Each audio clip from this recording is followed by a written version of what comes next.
So you've been lucky enough to be given an IELTS class by your school, or you've got a private student. But what is the IELTS test? How is it formatted? What exactly should you be teaching your students? Well, lucky enough, we're going to be talking about that today. So let's get into it. Hello guys, my name's Phil and welcome to this channel. So today we're going to be talking about the format of the IELTS test. Now this video really is directed at teachers who are teaching the IELTS for the first time, but if you're a student and you happen to find this video, stick around because this still will be useful for you, but just be aware I'm going to be talking a little bit more quickly than I might do in class. Okay, so the IELTS test is an endurance test. And the reason I say that is because the students have to do a lot of things in just one day. Now the IELTS test does test all four skills, the receptive skills of listening and reading and the productive skills of writing and speaking. And the way that this is formatted is the students will do their listening paper first, they will do their reading paper just after that, and their writing paper straight after that. There is no break between those three papers. And then the speaking test, well, the student can either choose to do that on the same day, which I think is quite tough, or it could happen several days before or after. Now that really depends on how the local system's set up. Ideally, I would say it's best for the students to split those up, because if you're doing all four tests on the same day, I think it's incredibly challenging and more challenging than it has to be. So the listening paper.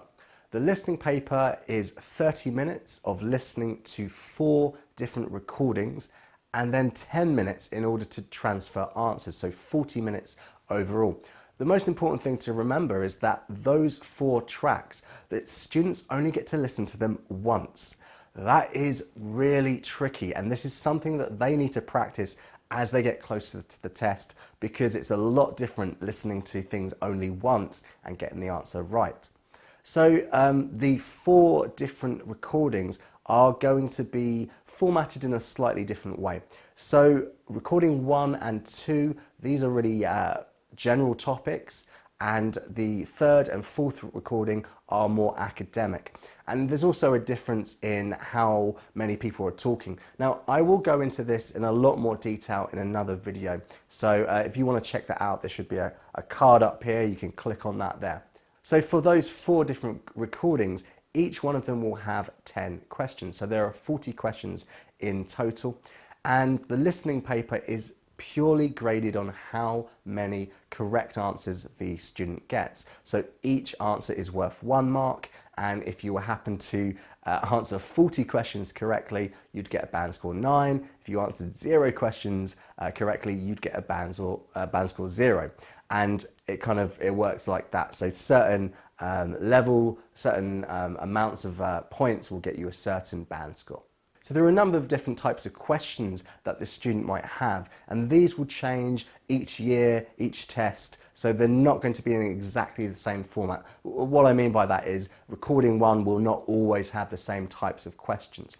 So these questions are really split into 4 main groups, we could say. So there is matching headings, there's labelling, there's completion, and there's multiple choice. So for the labelling, it could, for example, be a chart, it could be a flow chart or a diagram. For the completion tasks, it could be a sentence completion, it could be a table completion, it could be a note completion, but the skills are largely the same. Now, I have also got another video where I go into detail about the different types of questions. So if you want to learn more about the listening questions, check out the video up here. So this brings us on to the second paper that the students will write, which is reading.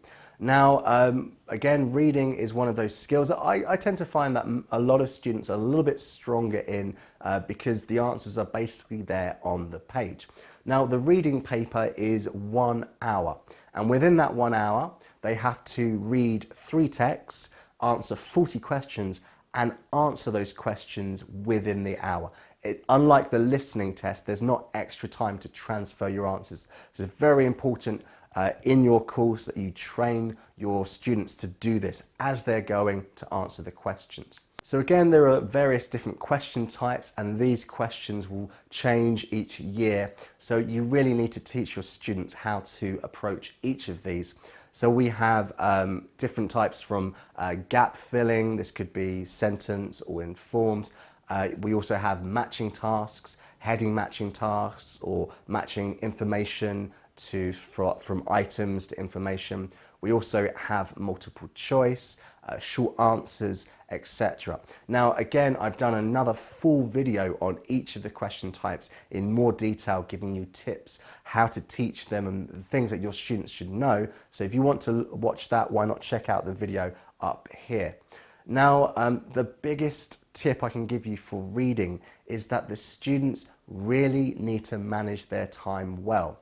If they read everything in these texts, which can be around 2,500 words long, they will not have enough time to answer the 40 questions. So skimming, scanning skills, these are essential, as well as reading in detail, but only the most important parts of the text. So this is what you need to do in order to give your students the best chance in their reading exam.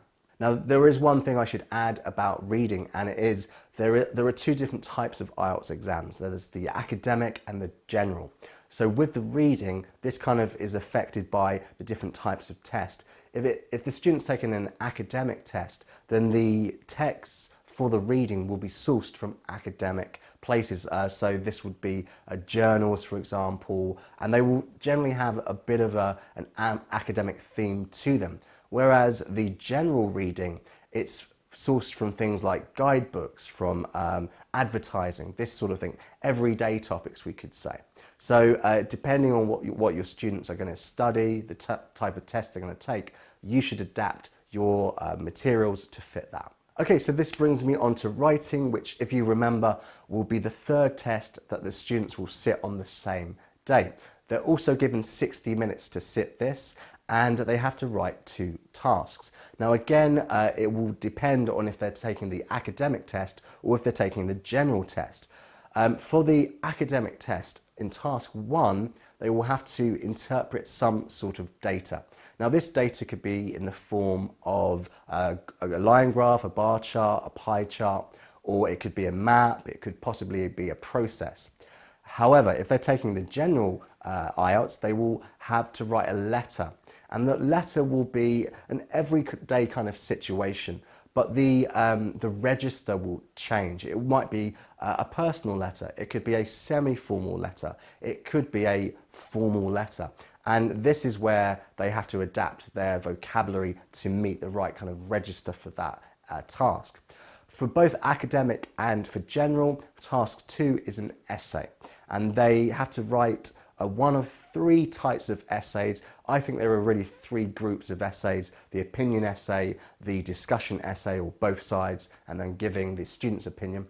And the third type is a 2-question essay, where they have to answer 2 different tasks within the essay. In order to give your students the best chance to get a high band score in writing, you should be concentrating on teaching them the right structure for task 1 and task 2, and to try and help them trying to use more complex grammar where it is appropriate. A lot of students seem to get stuck in this comfort zone of using very basic grammar, and if they do this, they're not going to be able to hit those higher band scores. So this brings us on to speaking, and let's face it, it's one of the most difficult parts of any language test, and the IELTS is no different. So the speaking test will be one-on-one with an examiner, so 1 student, 1 examiner. So it's different from something like the FCE, and it takes from 11 to 14 minutes, and it's separated into 3 different parts.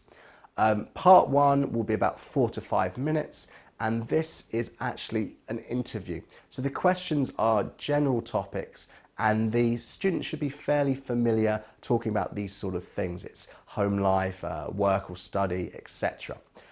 The next part, part 2, is where the student's given a prompt, they're given a topic to talk about. They have 1 minute to prepare, and then they have to talk about that for 2 minutes. Now, I think this is incredibly difficult, because if you don't know how to develop your ideas, how to quickly plan, then it's just not going to come very easily. So spend a lot of time on this. That's my advice. Part 3 is always going to be more abstract questions, but on the same topic as part 2.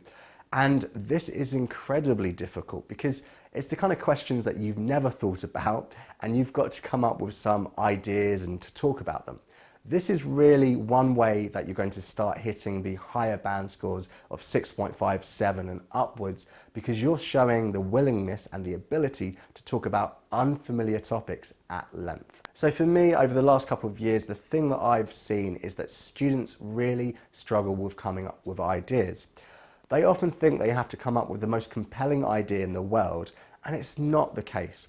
You can really come up with any basic idea, but as long as you can support it and develop it, you can still get a good band score. So I think it's really getting them over that barrier of thinking, oh, you know, I have to come up with the most interesting idea every single time. It's simply not the case, and if you can help them realize that, then you're going to give them a much better chance in the speaking test. Okay guys, so that was the basic format of the IELTS test. I really recommend that you go into it in more detail, because if you know the format very well, you'll be able to help your students prepare, because knowing the format of the test, knowing the instructions, the question types, all those sort of things, that's almost half the battle. So if you've enjoyed this video, don't forget to subscribe to the channel and leave me a comment with any questions or suggestions, because that way we can all share our ideas and learn from each other. So I've been Phil, and you've been watching The English Grind, and I'll see you next time.